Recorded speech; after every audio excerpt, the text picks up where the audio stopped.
فصل 11 در ارتباط با مدیریت جلسات و شوراهای ورزشی هست. انواع جلسات اطلاعاتی، جلسات تصمیم گیری و ترکیبی از جلسات اطلاعاتی و تصمیم گیری. جلسات از لحاظ زمان به جلسات سریالی و جلسات موردی تقسیم میشن.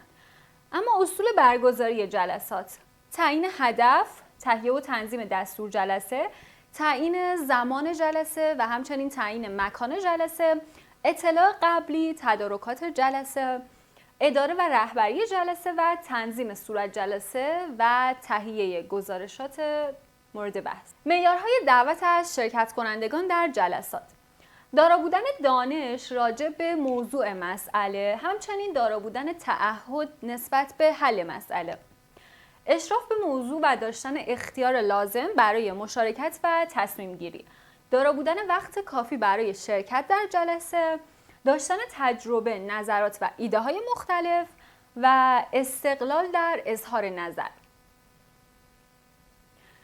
نکات عمده مورد توجه در اداره جلسات: رسمی بودن جلسه، رسایی و تنظیم مناسب صدا، خلاصه صحبت کردن، رعایت موضوع دستور جلسه، استفاده از کارشناسان، ایجاد فضای آرام و مطلوب، آماده کردن وسایل لازم و چیدن صندلی‌ها به ترتیب درست.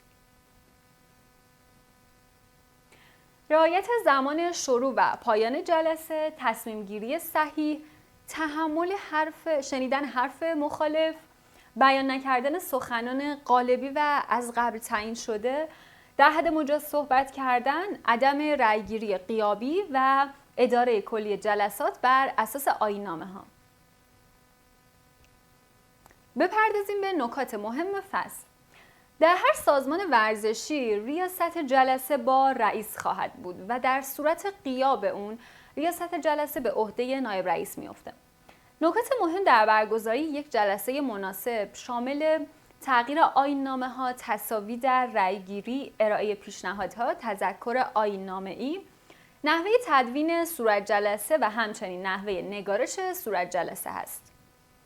کلیه سمینارها و کنگره‌های علمی که در رابطه با تربیت بدنی و ورزش برگزار میشه از نوع جلسات اطلاعاتی هست. در جلسات بزرگ وجود دبیر جلسه یا همون تسهیلگر برای کنترل فرآیند بحث‌ها ضروری هست.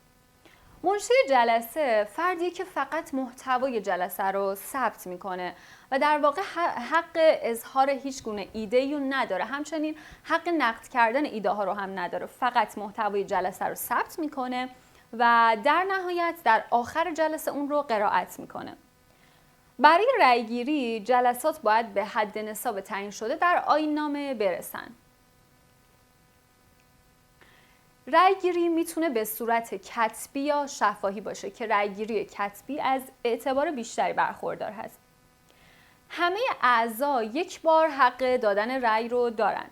منتها در شرایطی که تعداد آرا مساوی باشه، رئیس جلسه دارای حق رأی دیگری هست و میتونه رأی نهایی رو اون صادر کنه.